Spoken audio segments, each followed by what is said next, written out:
नहमदुहु व नुसल्ली अला रसूलिहिल करीम अम्मा बाद अऊज़ु बिल्लाहि मिनश शैतानिर रजीम बिस्मिल्लाहिर रहमानिर रहीम।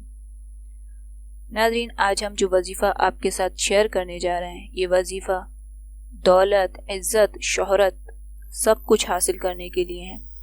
और ये एक ऐसा ख़ास वजीफ़ा है कि आपको सिर्फ अल्लाह पाक का एक सिफ़ाती नाम पढ़ना है और इंशाअल्लाह इस एक सिफ़ाती नाम की बरकत से अल्लाह ताला आपको इज़्ज़त, दौलत, शोहरत हर चीज़ से नवाज देंगे।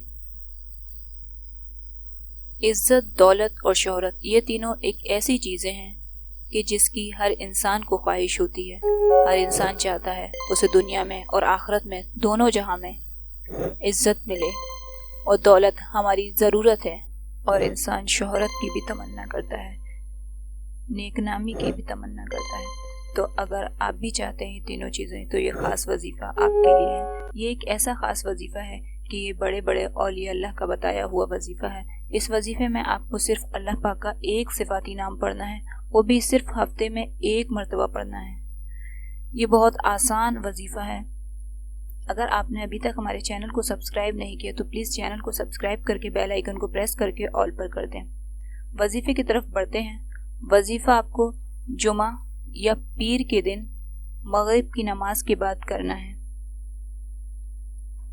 मगरिब की नमाज के बाद जानमाज पे बैठकर 41 मरतबा यानी 41 टाइम या मुइज़्ज़ु पढ़ना है। या मुइज़्ज़ु पढ़ें, उसके बाद फिर दुआ करें। तो इंशाअल्लाह अल्लाह ताला आपको सिर्फ इस एक वजीफ़े की बरकत से इज़्ज़त, दौलत, शोहरत सब कुछ दे देंगे। और ये बहुत आसान वजीफ़ा है। आप इस वजीफ़े को मामूल बना लें तो इंशाअल्लाह कुछ ही दिनों में आप इस वजीफ़े से बेहद फ़ायदा हासिल कर सकते हैं। उम्मीद है आपको वीडियो पसंद आई होगी। अगर आपको वीडियो पसंद आए तो आप इसे लाइक कीजिए, और अगर आपको लगता है कि ये वीडियो किसी और के लिए हेल्पफुल है तो आप वीडियो को शेयर करके सब आपके काम में हिस्सा लीजिए। आमीन व आखिरु दावाना अनिल हम्दुलिल्लाहि रब्बिल आलमीन।